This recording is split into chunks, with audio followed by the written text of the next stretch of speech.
Cool bananas. Okay. So what we have here is an example of how you can begin to approach your assessment tasks and your understanding of how galleries and museums, cultural institutions, and this includes public artwork that's out in the street, big sculptures and things like that, even architecture to that regard.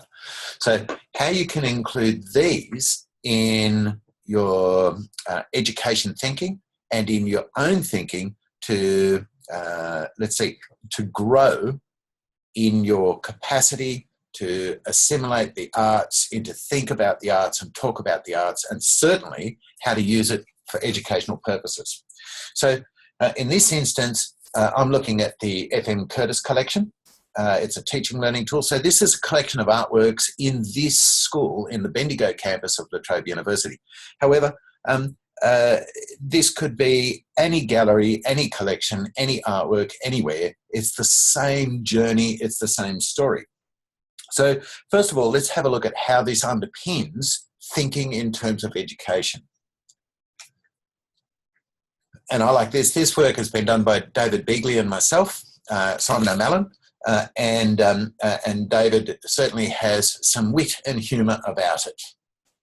So the zone of proximal development, ZPD, it's by Lev Vygotsky, and nice picture of Lev, and there's Jean Piaget.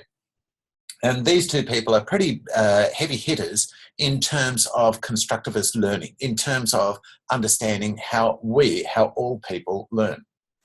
So cognitive development, brain, yeah, how someone learns, how you embody experience and what you deal with that. The zone of proximal development is how you learn skills or aspects of skill that go beyond the learner's actual development or maturational level, how it goes beyond yourself. So if you have a line, it would be saying, I can do this without any assistance, yeah? And then, no, I'm getting out of my depth, I need help, and where do I get help from? And so then when you get help from other people, you're going into the zone of proximal development. You're going into this place of where your learning is facilitated or supported by others, and you do the same for other people. So we use the FM Curtis collection as a teaching learning tool, and you'll see why in a minute. Constructivism draws on Piaget and how humans make meaning in relation to the interaction between their experiences and their ideas, how we embody what we think and then turn that around into a learning so that then we change how we perceive and how we react to situations as we grow. Information from the environment, ideas from individual interact and result in internalized structures developed by the learners. You construct your own understanding. It's always been that way.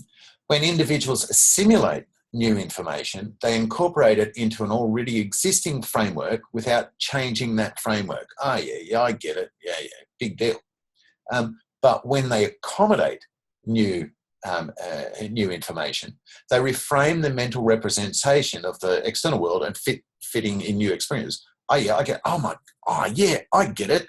That means, yeah, and you change the way that you do things and think about things, yeah? That's the difference between assimilation and accommodation. So with the Curtis collection, we look at doing both with those in order to get people to understand about art and art practice and art theory and education. In the first instance, we have to ask, what is art? Like, man, what does it do? Yeah? So if I asked you to do some art, so if you pause this and do some art, doodle, drawing, blah, blah, blah, blah, blah, and then if you talk to somebody about it, your artwork, your representation, and we'll talk about this in a later session, your representation may not be the photographic representation in your head, but what you tell them about it will help them understand the intention of your artwork, the storytelling. And so that's why we have here, this is certainly not in the Curtis collection. This is from the Chauveau Caves in France. And it was done 28,000 to 32,000 years ago, which is why it's not in the collection, because this place wasn't actually here as such at the time.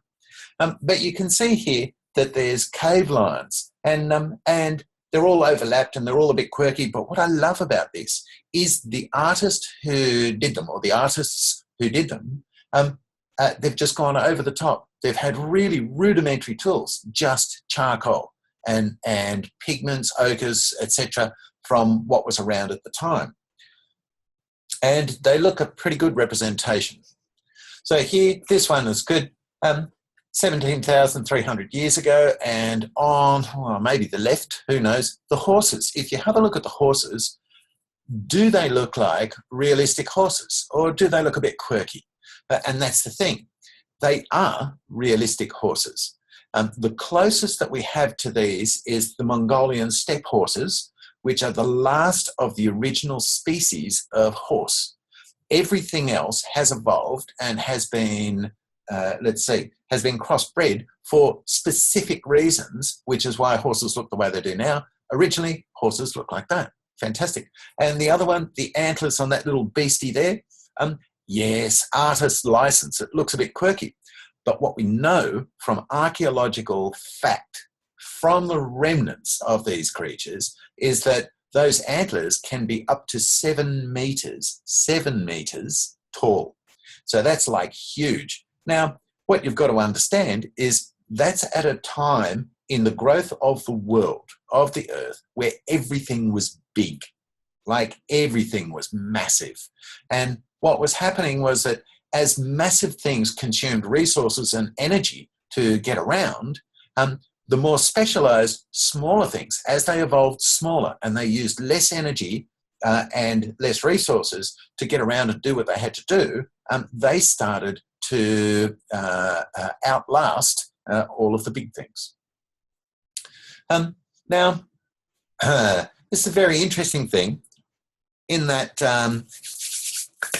when we're talking about art, and when we're talking about the arts and that, you may come up against concepts that are abstract, that are quite quirky, and how do you deal with it? Oh man, like that artwork that I saw, and it was just a black square. Like, no way. What is that? It doesn't make any sense at all. Or these paper cutouts, and they're all laid over top of each other. Yeah, I don't get abstract art. Yeah. Well, the answer is you actually do get abstract art, but you don't know it yet. So in terms of pizza, in terms of eating, let's go there, a little diverse. The original pizza is flatbread, really thin tomato over the top. That's it. If you're lucky, you get a bit of basil on it, but that's it. And it's meant to eat, to nibble while you're chatting and while you're drinking. So then this whole concept of putting lots of things on it is starting to abstract from that.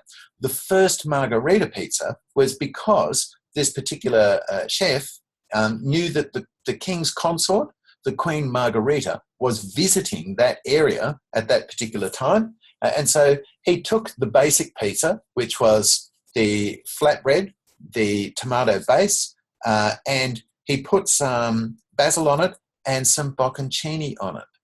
White, small white cheese, and put it on. So you had the red, white, and green of the Italian flag. That was his tribute. That was a margarita pizza. From that, we've gone into thick-based pizza, dessert pizza, Hawaiian pizza, pineapple, ham. So everything, with a salami, all that sort of stuff. All of those foods that grew out of that are abstractions from the original. So in terms of understanding abstract, you already do. Yeah? It's just a case of, how are you going to accommodate that with understanding abstracted artworks?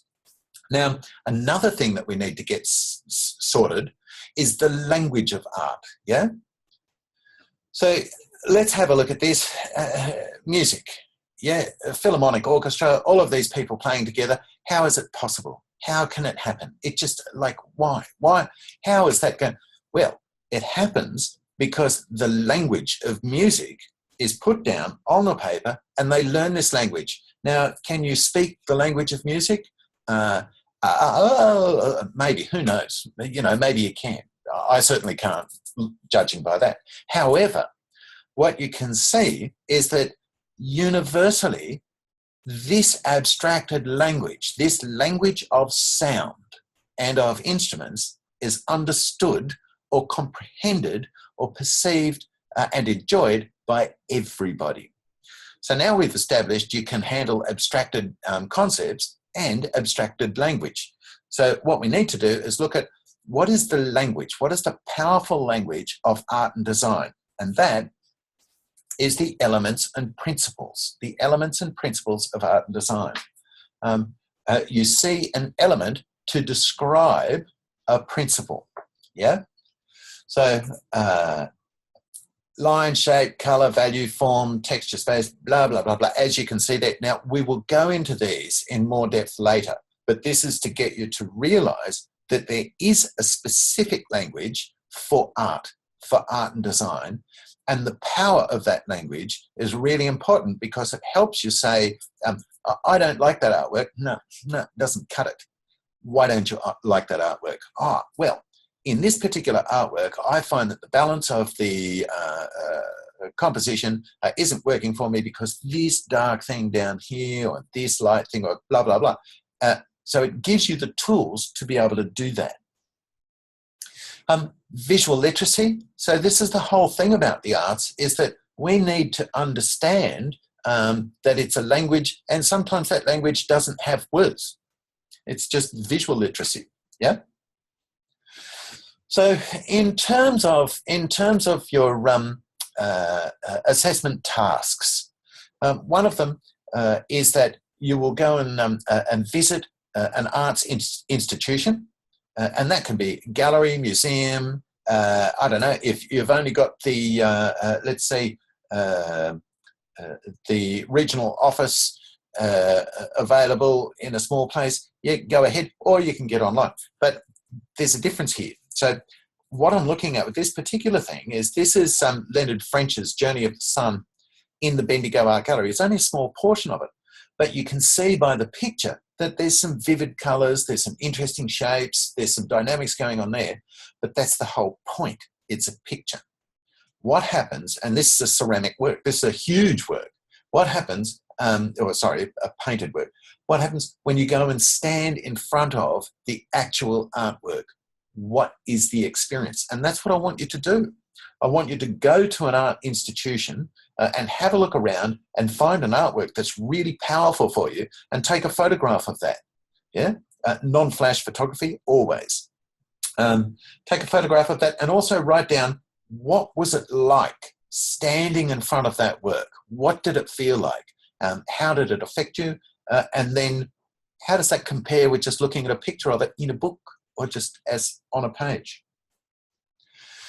So all of this underpins why art. Why do we do it? What's it about? Why is it such a big deal? So have a look here. These are two images of Gaudi's buildings in Barcelona. If you get to go to Barcelona, do that. You'll walk around, you'll have a look at stuff and it'll be great. And there's buildings and streets and that's cute. And then you turn around the corner and you'll go, oh my God, like what's that? The Addams Family Hotel. Like it's just outrageous. And the work's all ceramic tiles and concrete. And his whole concept was that it should be organic. It should be exciting. It should be this thing that you really, this powerful sensation that just shakes you completely. People who are familiar with Waldorf schools will be familiar with the school layout always being organic. There's the whole cube, straight wall, 2 windows, door thing. No, it's unnecessary and certainly unexciting. So here we have La Pedrera and the House of Bones. Now, broader view, check that out. Like what happens there? The House of Bones. If you walk down the street and you saw that and that said school, you'd never leave school. If that said art school, you would study anything that they would put forward just to go there. And let's have a look inside. Like, how beautiful is it? How quirky, how weird, but how imaginative. Inside, check it out. The space, organic, plenty of light, really exciting, and it really inspires you to respond in some way. You might just stand there and just melt like a puddle on the floor, or you might start singing or humming, or you might do interpretive dance, like whatever. However, it would demand that you'd react in some way. And that's the power of art. That's why we do it, because it's culture building, and our culture is always evolving. If it's not, we're going to end up the same. Worldwide, we're going to end up in some sort of, really mundane, pedestrian, American-looking, whatever. So art drives culture to challenge the status quo. And that's what you need to do.